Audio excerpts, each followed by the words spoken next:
అతిలోక సుందరి శ్రీదేవి పేరుకు తగ్గట్టుగానే అతిలోక సుందరిగా వెలిగిపోయింది. అయితే ఇప్పుడు తన వారసురాలు జాన్వీ కపూర్ కూడా తన కెరీర్ ని తెగ బిజీగా కొనసాగిస్తుంది.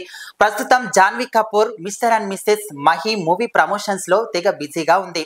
అయితే ఇందులో భాగంగానే మే 31న ఈ సినిమా ప్రేక్షకుల ముందుకు రాబోతున్నట్లుగా తెలుస్తుంది. మొదటి సాంగ్ ని కూడా రిలీజ్ చేశారు. ఈ సాంగ్ రిలీజ్ ఈవెంట్ లో జాన్వీ కపూర్ తనకు కాబోయే భర్త ఎలా ఉండాలో కూడా చెప్పుకొచ్చింది.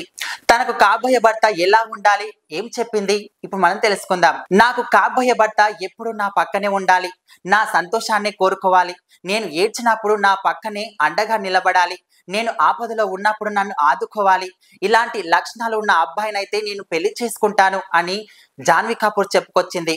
అయితే ఇది చూసిన వాళ్ళందరూ ఎవరెవరికి ఆ లక్షణాలు ఉన్నాయి అని వెతుక్కుంటూ ఒకరికొకరు దీన్ని షేర్ చేసుకుంటూ ఉన్నారు. అయితే తనకు ఇలాంటి లక్షణాలే ఉన్న భర్త వస్తాడా రాడా అనేది విధిరాతకు సంబంధించింది. దేవుడు దీన్ని నిర్ణయించాలి. అయితే గత కొంతకాలంగా మహారాష్ట్ర మాజీ సీఎం సుశీల్ కుమార్ షిండే మనవడు శిఖర్ తో డేట్ లో ఉన్నట్లు కూడా తెలుస్తుంది. మరి జాన్వీ కపూర్ తననే పెళ్లి చేసుకుంటుందా అని చాలా మంది కూడా ఆసక్తికరంగా చూస్తూ ఉన్నారు. మరి ఏం జరగబోతుందో చూస్తూ ఉందాం.